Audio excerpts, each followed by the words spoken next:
BNP chairperson জনাব তারেক রহমান সাহেব এবং বর্তমান স্বরাষ্ট্রমন্ত্রী সালাউদ্দিন সাহেব, যিনি আজকে জাতীয় সংসদ সহ সারা বাংলাদেশে সংবিধান জপতে জপতে যার মুখ দিয়ে ফেনা উঠে যায়, এই সালাউদ্দিন সাহেব সহ এরা সকলেই গণভোটে হায়ের পক্ষে এরা ভোট চেয়েছিলেন। আমরা দেখেছি তারেক রহমান সাহেব নির্বাচনের আগে উত্তরবঙ্গ সহ বিভিন্ন সমাবেশে গণভোটে হায়ের পক্ষে ভোট চেয়েছিলেন।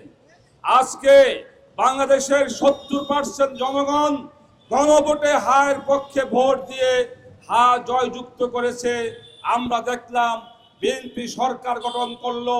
সরকার গঠন করার পরে তারা জাতীয় সংসদে 2/3 মেজরিটির পাওয়ারে এবং ক্ষমতার গরমে তারা আজকে গণভোটকে অবৈধ বলা শুরু করেছে। আমি জিজ্ঞাসা করতে চাই, নির্বাচন কমিশনের একই তফসিলে দুটি ইলেকশন হয়েছে, একটি জাতীয় সংসদ নির্বাচন, আরেকটি হলো গণভোট। এর মধ্যে ক্ষমতায় যাওয়ার আগে দুটি ভোটেই বৈধ ছিল, জায়েজ ছিল। আজকে ক্ষমতায় যাওয়ার পরে তাদের সুবিধার জন্য, ফ্যাসিবাদ কায়েম করার জন্য আজকে গণভোট অবৈধ হয়ে গিয়েছে। প্রিয় ভাইরা, আজকে আমরা সরকারের মনোভাব বুঝতে পেরেছি, জনগণ বুঝতে পেরেছে।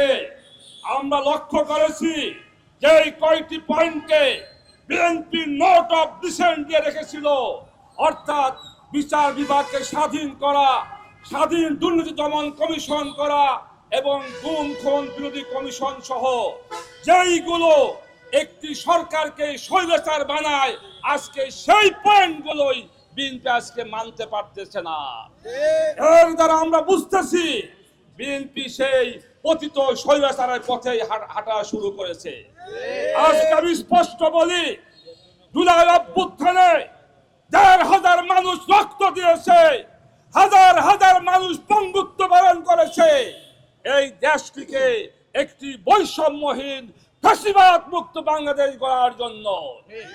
আজকে বিএনপি ক্ষমতায় এসে তারা জুলাই সনদকে আজকে তারা তুচ্ছ মনে করতেছে এবং তারা ক্ষমতার জোরে যা ইচ্ছে তাই তারা করতেছে।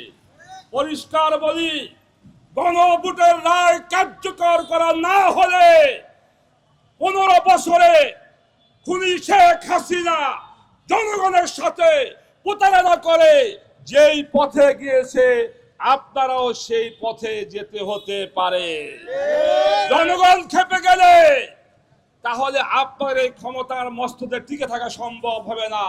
তাই বিএনপিকে বলবো, ভালো ভালো অবিলম্বে আপনারা গণভোটের প্রতিটা অক্ষর অক্ষরে কার্যকর করতে হবে।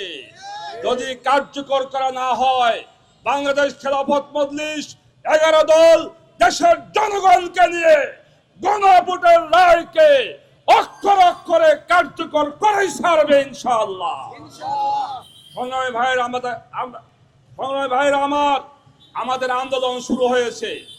দাবি আদায় করা আগ পর্যন্ত আন্দোলন চলবে।